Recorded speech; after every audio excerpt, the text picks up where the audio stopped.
আলাইকুম। দেখেন, অত্যন্ত দুঃখের বিষয়। তার কারণ, যখন আমার খালা শেখ হাসিনা সরকার পাশ করল, তখন আমি মালয়েশিয়ায় যাওয়ার জন্য একটি জায়গায় অবস্থান করেছিলাম।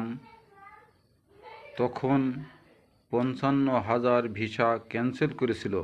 সেই ভিসায় আমি ছিলাম।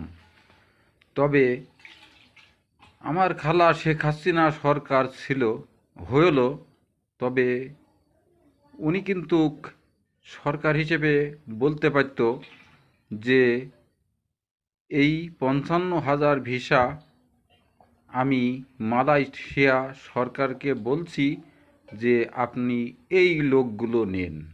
তবে এরা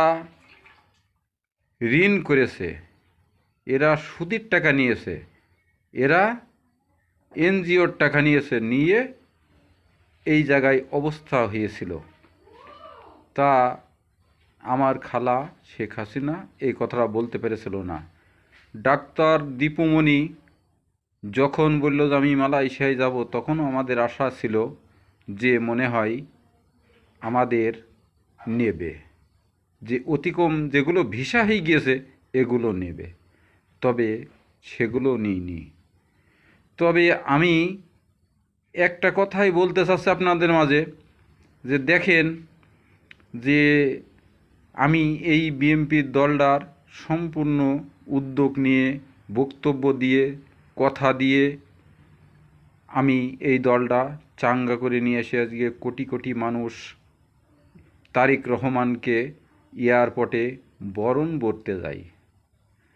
আজকে দেখেন, যে তারেক রহমানের বাংলাদেশে প্রবেশ করার মতন পরিবেশ ছিল না, সেটা ইনশাল্লাহ আল্লাহর রহমতে দেশ অথবা দেশের বাইরের সবার দোয়ার অনুযায়ী সেই ব্যক্তি আজকে বাংলার জমিনে পা রাখতে পেরেছে।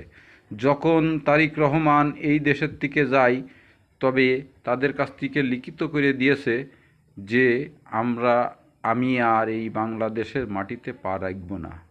আর সেই তারেক রহমান এসেছে। তবে আমার কষ্টর কথা আপনাদের মাঝে কি বলবো, আর এখনও পর্যন্ত আমাকে চিনতে পারিনি অথবা আমাকে নিতে পারিনি।